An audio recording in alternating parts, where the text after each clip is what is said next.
Esta série, lindamente desenhada, tem ação incrível, uma pintada de romance e um forte núcleo da história japonesa. Assim começamos a falar de Vagabond, obra de Takehiko Inoue, com um review feito por Troy Brownfield, escritor de quadrinhos, jornalista e professor. Então, hoje farei análise da arte do primeiro capítulo de Vagabond, dando a minha opinião sobre a parte artística e dizendo o que achei. Esse mangá já é usado de referência quanto à qualidade técnica dos seus desenhos, mas você já parou para ver traço a traço a composição deles, entender quais técnicas o autor utiliza e que recursos ele prefere alocar nas suas composições? Então vamos lá!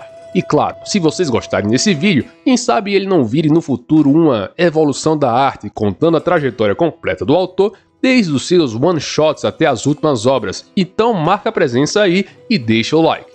De início, algumas páginas coloridas. Na primeira, uma cena leve, com traços bem amenos e eu diria que um bom realismo nas proporções ao representar o personagem. Uma boca cuidadosamente desenhada que se preocupa em entregar a profundidade correta de cada elemento, língua, dentes e a parte interna, a cavidade oral. Ainda nesta imagem temos mais detalhes sutis que se escondem na composição. Como falamos em um frame que recebeu colorização, perceba que o preenchimento é leve e tem nuances de azul, rosa e roxo, algo que mescla muito bem com o fundo, que representa, aparentemente, a água e o seu reflexo. As achuras na pele, por serem igualmente leves, não competem com as cores. Ao mesmo tempo, o escorrer da água é perceptível nas partes em que o preenchimento é amenizado. Os cabelos, além de terem uma movimentação natural bem representada, possuem um brilho decorrente de sua característica, são brilhosos e indicam que são lisos e sedosos. A cena é tão natural que este elemento de apoio de escrita disponibilizado no frame se comporta como uma coisa totalmente à parte. Não interrompe em nada o realismo que a imagem passa e a gente interpreta simplesmente como se fosse uma legenda em um filme. Em sua continuidade, o mangá entrega uma cena vista de cima e de longe. Traços bem mais simples, poucos elementos, mas muito preenchimento, com tons variáveis mais estrategicamente posicionados, sejam para representar o sangue, o pelo do cavalo ou a incidência da luz.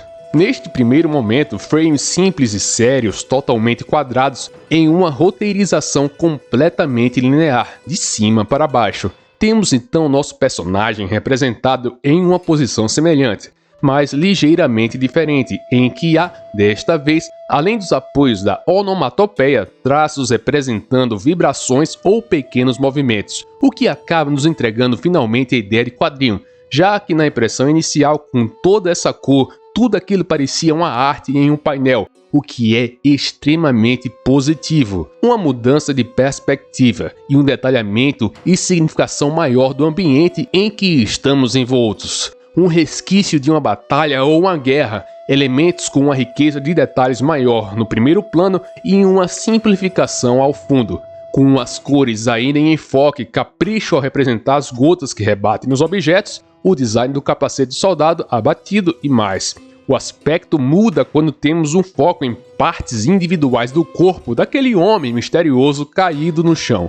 Perceba que nessa roteirização há uma preocupação de gerar uma aproximação compassada, em que há a intenção de mostrar características aos poucos, como o semblante do personagem ao chão, o elemento de suspense e preocupação com aquilo que parece um grupo de inimigos se aproximando e a perna ferida deste homem.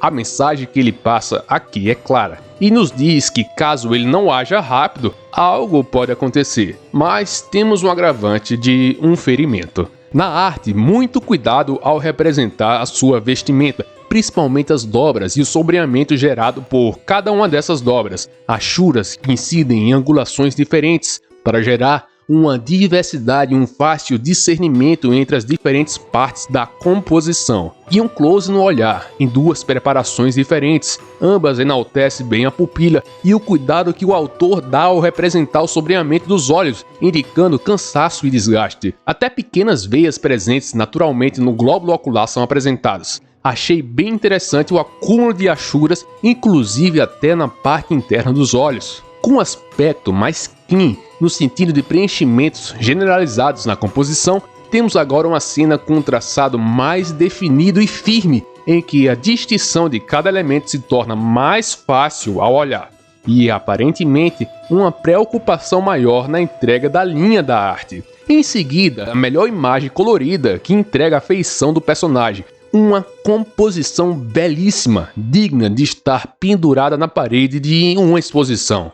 Um ponto que quero reforçar aqui é a escolha por uma anatomia mais realista. Particularmente, eu vejo isso representado principalmente no nariz e na boca, que fogem daqueles designs fantasiosos entregues na maioria dos mangás. Ou seja, há uma intenção que a assimilação da arte pelos leitores seja a mais adulta possível.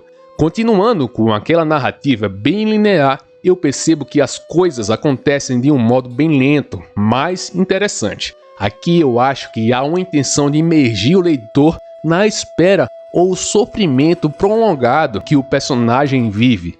Mas, finalmente, com o primeiro frame em preto e em branco, temos também uma mudança na dinâmica, pois agora somos apresentados a mais um personagem. Nesta cena, quero que você se foque na retratação da velocidade e no colapso dos elementos quando há um choque entre objetos. Veja que temos linhas verticais evidenciando o momento que acabou de acontecer e uma, entre aspas, explosão de terra bem radial e simétrica. Quanto à ilustração, há achuras sempre muito presentes e poucos elementos com preenchimentos em tons de cinza, mas acontece, por exemplo, na roupa dele e em algumas partes do solo.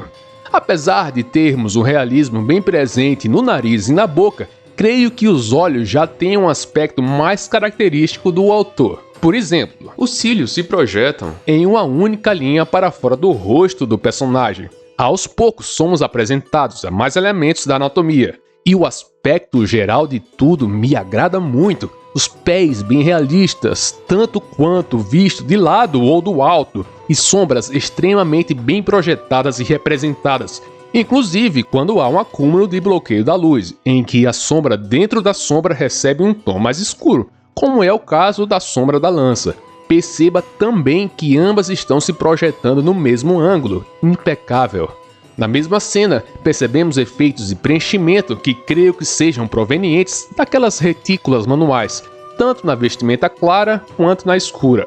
Dessa vez uma análise mais subjetiva e pessoal, mas a maneira com que o autor, o Inoue, cria seus personagens é muito planejada, porque a expressividade no olhar e no semblante que ele escolhe para cada um me faz avaliar e refletir de cara o que eu penso deles.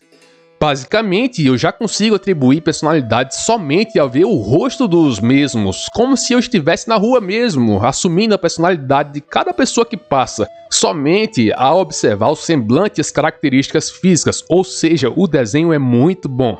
Não que isso não exista em outros mangás com traços mais simples, mas a quantidade de informação é menor e a entrega é muito mais direta e com uma menor desmistificação.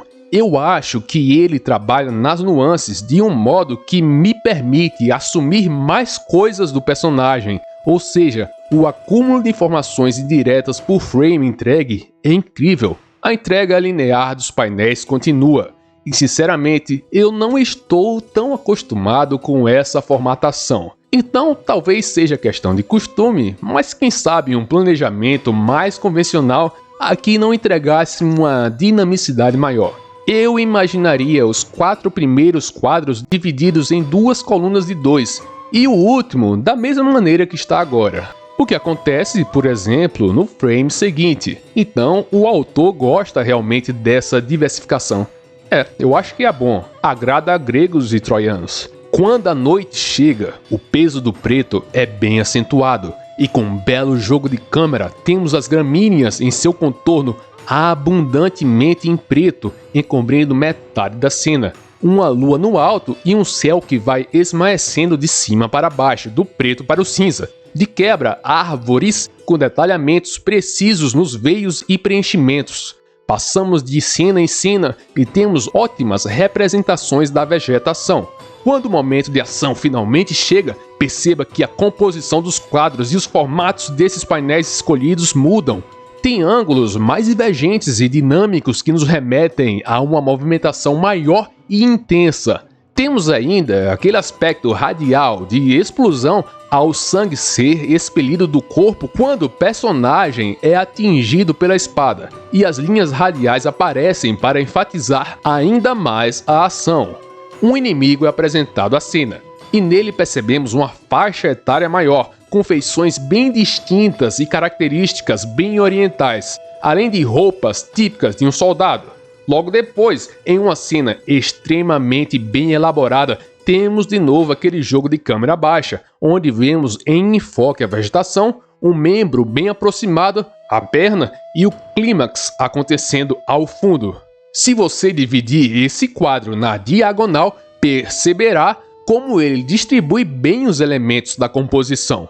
O peso do preto dado à espessura da linha dessa perna mais próxima de nós é fantasticamente bem equilibrado com o branco, ou a falta de preenchimento que nos é dada ao fundo da cena. Achei que essa variação no contorno ajudou a ativar o nosso alerta quanto ao quadro, obviamente prendendo a nossa atenção. Uma troca de olhares e um semblante transparente quanto à sensação de esforço que o inimigo aplica. Cara, sensacional! Uma pancada e de novo uma representação bem explosiva do sangue jorrando radialmente em todas as direções, o que é visto também aqui. E essa é uma característica que eu acho muito massa e pertinente de ser enfatizada. No meio termo temos uma sequência bem gore de golpes e depois desta cena que finaliza o curso destes momentos. Uma subdivisão grande dos quadros e uma página que totaliza 8 deles, sendo que em sua última linha, 5 desses quadros. Todos com o intuito de mostrar o passo a passo da parte gestual que entregará este olhar. Bem marcante, não? Mais cenários incríveis, muita emoção no desenvolvimento do personagem e propostas novas e curiosas que dessa vez não atendem tanto ao lado realista, como no caso destes olhos em destaque em uma pessoa que está completamente desprovida de iluminação, somente em seu contorno e sombra. Dá o like no vídeo, siga o canal e deixe seu comentário. Não deixem de ver também esse vídeo da análise da arte de Jujutsu Kaisen ou de Tengoku Danmachi Kyo, garanto que você vai gostar. Dá uma olhada nos nossos links na descrição. E é isso, valeu, até mais, falou, tchau. Não deixem de comentar, comentem mesmo.